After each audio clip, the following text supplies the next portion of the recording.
Hello विद्यार्थियों, कैसे हो? आशा करता हूँ अच्छे होंगे। अब हम अध्ययन कर रहे हैं क्लास 6 की एनसीईआरटी की मैथमेटिक्स पुस्तक के चैप्टर नंबर 5 अर्थात प्रारंभिक आकारों को समझना या अंडरस्टैंडिंग ऑफ एलिमेंट्री शेप्स की प्रश्नावली 5.2 के चौथे प्रश्न पर आज हम पहुँच गए। इसके पहले जो 3 क्वेश्चन थे उनको हमने पीछे ही कर लिया है, तो आप उनको नहीं देखा तो उनको भी जरूर देखें। तो आइए देखते हैं आज का हमारा पहला यानी चौथा क्वेश्चन है वो क्या है। एक घूर्णन का कितना भाग घूम जाओगे यदि आप ये कंडीशंस दी हैं। तो हमने क्या है, घड़ी की दिशा में घूमना है। तो हम जानते हैं कि जो दिशाएं हैं वो कितनी हैं, 4 हैं। यानी इधर पूर्व है तो इसके ठीक विपरीत पश्चिम होगा और इधर उत्तर होगा और इधर दक्षिण होगा। अब हमने यदि मान लिया हम भिन्नों को कैसे कन्वर्ट करते, देखो ये वृत्त है, इसके हमने 4 भाग कर लिए।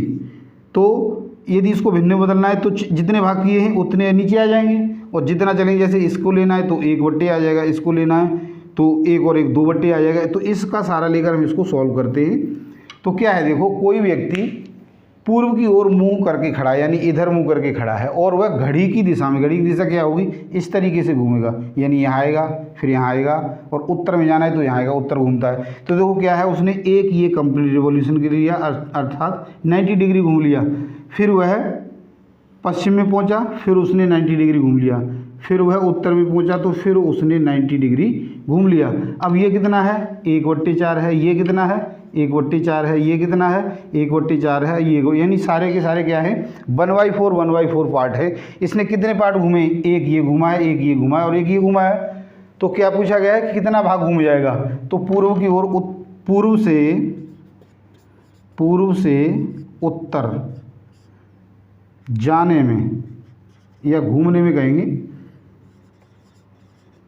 घूमने में घूमा गया भाग, घूमा गया भाग हमने निकालना है। तो घूमा गया भाग कितना हो गया, देखो 1/4 प्लस 1/4 प्लस 1/4, एलसीएम 4 हो गया।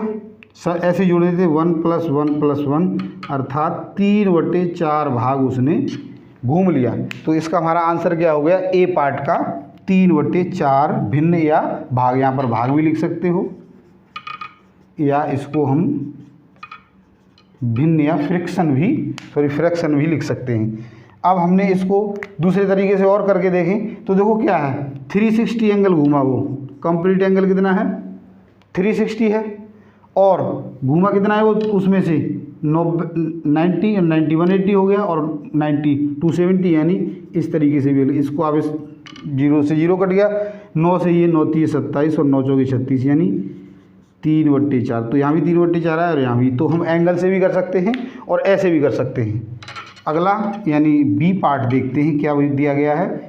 बी पार्ट में हमें पूछा गया कि दक्षिण की ओर मुंह करके खड़ा है, यानी यहाँ पर कोई व्यक्ति इस साइड में मुंह किए है और वह घड़ी की दिशा में घूमकर पूरब में पहुँच जाता है। यानी यहाँ से चला तो ये वाला डायरेक्शन वह नहीं घूमा है, यहाँ से उसने अब शुरू कर दिया। तो ये घूम गया 90 और ये घूम गया, पूरब में पहुँचना है, यहाँ पर ये 90 घूम गया।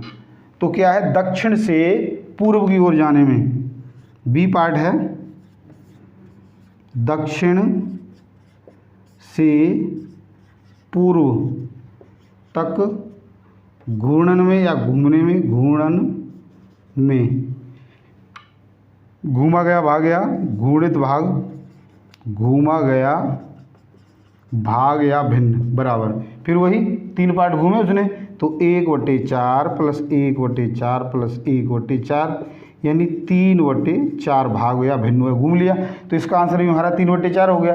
एंगल के हिसाब से करोगे तब भी वही है, क्या है, 360 नीचे आएगा और ऊपर 270 घुमा है वो। तो फिर वही 9 3 27 और 9 4 36 कितना आ गया, 3/4। तो ऐसे निकालो या ऐसे, हमारा आंसर सेम आना है। अब है हमारा लास्ट और सी पार्ट। इसमें क्या पूछा गया है हमें, वह भी हम कर लेते हैं कि पश्चिम की ओर यानी इधर कोई खड़ा है, यानी यहाँ से शुरू करता है वो, इधर मुँह करके खड़ा है, फिर वो घूमता है, घूमकर फिर घड़ी की दिशा में घूमकर पूर्व की ओर यानी यहाँ से चलकर यहाँ पहुँच जाता है। तो ये वाला पार्ट वो नहीं घूमा। अब उसने यहाँ से शुरू किया और इधर पहुँच गया सीधा, तो एक सीधी रेखा बन गई। सीधी रेखा बन गई अर्थात 90 डिग्री का एंगल 90 + 90 180 का एंगल बन गया, यानी रिजु कोण बन गया। तो सी पार्ट में हम क्या लिखेंगे, पश्चिम की ओर या पश्चिम से पूर्व की ओर घूर्णन में घूमा गया भाग बराबर 1/4 प्लस 1/4 1/4 1/4 दो बार चला है वो, तो 2/4 हो गया। इससे इसको डिवाइड करो, 2 दूनी 4, यानी 1/2 भाग या भिन्न वह घूम चुका है। अब ऐसे ही आपको एंगल से करना है, तो एंगल से क्या होगा, देखो 360 तो नीचे आएगा, कितना घूमा है 180, तो 180 ऊपर ले लेंगे। 0 18 दूनी 36, यानी 1/2 भाग या भिन्न। तो इस तरीके से हम इससे निकालेंगे तो भी हमें यही मिलेगा। तो ऐसा करता हूँ आज मेरे द्वारा समझाए गए इस चौथे क्वेश्चन के सॉल्यूशन को आपने अच्छे से समझ लिया होगा। हमारी वीडियो को पसंद किया, लाइक और शेयर जरूर करें, और यदि अब तक आपने हमारे चैनल को सब्सक्राइब नहीं किया तो सब्सक्राइब जरूर करें। तो आज के लिए इतना ही, कल यानी अगली वीडियो में अगले प्रश्न के साथ फिर मिलते हैं। धन्यवाद।